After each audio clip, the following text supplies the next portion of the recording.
మన గుంటూరుకి 100 electric buses sanction అయినాయి. మంగళగిరికి వేరు, ఒక గుంటూరు ప్రాంతానికి 100 ఎలక్ట్రిక్ బస్సెస్. ఇది కంప్లీట్ గా ఎయిర్ కండిషన్డ్ 200 కిలోమీటర్స్ వరకు వెళ్ళొచ్చేటువంటి సౌకర్యం.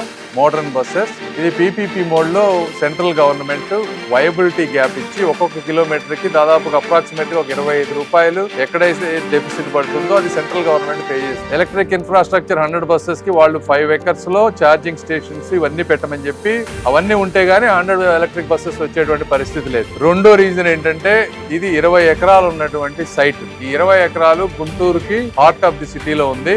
ఆ రోజు నందమూరి తారక రామారావు గారు బస్ స్టేషన్ అన్ని అద్భుతంగా ఒక విజన్ తోటి చేశారు. ఈ 5 ఎకరాల ఎలక్ట్రిక్ బస్సెస్ కు పోగా మిగిలిన 15 ఎకరాలను ఏ విధంగా దీన్ని మోడర్నైజ్ చేసి, ఎందుకంటే గుంటూరు సిటీకి అవతల కూడా ఆర్టీసీ వారికి ల్యాండ్ ఉంది, వీటిని అక్కడ పెట్టి ఆర్టీసీకి ఆదాయం పెరిగే విధంగా, ఎందుకంటే ఈ రోజు 50 లక్షలు వస్తుంది నెలకి రెవెన్యూ. 20 ఎకరాల సైట్ ఉంటే అంటే 5 ఎకరాలు దానిపోతే 15 ఎకరాల సైట్ ఉంటే మామూలుగా మీరు కమర్షియల్ ఎవరికన్నా ఇస్తే మాల్స్ కట్టి అవి కట్టి కొన్ని కోట్ల రూపాయల ఆదాయం వచ్చేటువంటి అవకాశం. సో వీటన్నిటిని ఏ విధంగా ప్లాన్ చేయాలి అని చెప్పి ఈ రివ్యూ ఈ రోజు తిరగడం జరిగింది.